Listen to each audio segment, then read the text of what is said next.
पंजाब के होशियारपुर में पीएम मोदी ने जनसभा की कहा, जनता जनार्दन ने मोदी सरकार बनाने का फैसला कर लिया है। पूर्ण बहुमत की सरकार हैट्रिक लगाने जा रही है, ये प्रधानमंत्री की तरफ से कहा गया।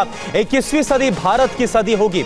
तीसरे टर्म के पहले 125 दिन का रोड मैप तैयार किया गया। सरकार बनते ही तीसरे टर्म में अगले 125 दिन में क्या होगा, सरकार क्या करेगी, सरकार कैसे करेगी, सरकार किसके लिए करेगी, सरकार कब तक करेगी, इसके रोड मैप पर काम कर लिया गया है। इसमें भी 25 दिन विशेष तौर पर युवाओं के लिए केंद्रित किए गए हैं। अगले 5 साल में कौन से बड़े निर्णय लेने हैं, इसकी भी रूपरेखा खींची जा चुकी है। अगले 25 साल के विजन पर भी हमारी सरकार तेजी से आगे बढ़ रही है। ओडिशा के सीएम नवीन पटनायक का पीएम मोदी पर हमला। मेरी सेहत की चिंता होती तो पीएम फोन करते। मेरी सेहत के बारे में जनता के सामने जोर जोर से नहीं कहना चाहिए। नवीन पटनायक ने कहा, मेरी सेहत पूरी तरह से ठीक है। मैं पूरे राज्य में पिछले 1 महीने से प्रचार कर रहा हूं। If the Prime Minister was so concerned about my health, even recently he said that I'm a good friend of his. All he needed was to pick up a telephone and inquire about my health.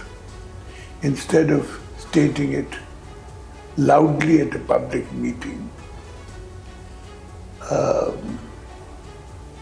3 times yesterday. My health is perfectly all right. As you can see, I've been campaigning for the last month all over the state. And instead of the Prime Minister just picking up a telephone and asking me about my health, he has stated it loudly at a public meeting. This means that all he is trying to do is garner votes during election time. This rumor has been spread by BJP persons in Delhi for the last 10 years. और इस बीच लोकसभा चुनाव के लिए जारी चुनाव प्रचार आज शाम थम जाएगा। 1 जून को आखिरी चरण की 57 सीटों पर मतदान है। इस चरण में पीएम मोदी सहित कई दिग्गज मैदान में हैं। 19 अप्रैल से देश में 7 चरणों में शुरू हुई चुनाव की प्रक्रिया अब अंतिम चरण में पहुंच गई है। 1 जून को 7वें और आखिरी चरण के लिए वोट डाले जाएंगे। आज शाम चुनाव प्रचार का शोर थम जाएगा और इससे पहले सभी दलों के दिग्गज नेता चुनाव मैदान में हुंकार भर रहे हैं। 1 जून को 8 राज्यों के 57 सीटों पर वोटिंग होनी है। इसमें यूपी की 13, पंजाब की 13, पश्चिम बंगाल की 9, बिहार की 8, ओडिशा की 6, हिमाचल प्रदेश की 4, झारखंड की 3 और चंडीगढ़ की 1 सीट शामिल है।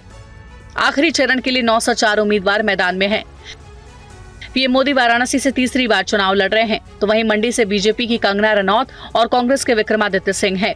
गोरखपुर से बीजेपी ने रवि किशन और समाजवादी पार्टी की काजल निषाद के बीच मुकाबला है।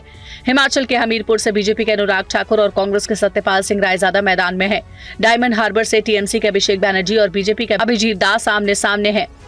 बीजेपी ने एनडीए की सीटें 400 पार का दावा किया है, तो वहीं इंडिया गठबंधन ने दावा किया है कि इस बार जनता ने मन बना लिया और सरकार इंडिया गठबंधन की बनेगी। आखिरकार जनता ने क्या फैसला दिया है, ये 4 जून को पता चलेगा। और चलिए अब बात करते हैं इस लोकसभा चुनाव में जीत के अपने अपने दावों की। क्या कह रहा है सत्ता पक्ष और विपक्ष, आप रिपोर्ट में देखिए। इनकी 200 से कम सीट आएंगी बीजेपी की और इंडिया गठबंधन की 300 क्रॉस करेगी।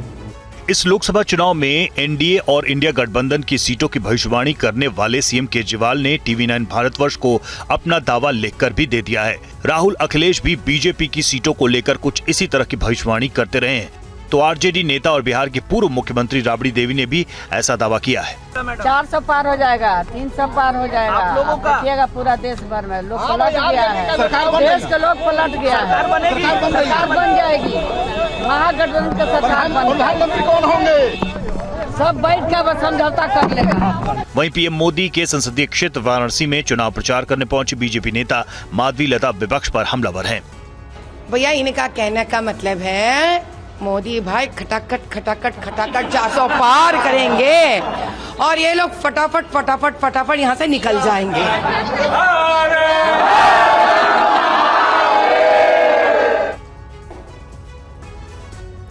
कांग्रेस नेता राहुल गांधी ने आज ओडिशा की बालासोर में चुनावी सभा की और किसानों के लिए एमएसपी की गारंटी दी। राहुल ने किसानों का कर्ज माफ करने का भी वादा किया है। भाइयों और बहनों, हम सिर्फ गरीब महिलाओं को पैसा नहीं देंगे, हम ओडिशा के किसानों को, मजदूरों को पैसा देंगे।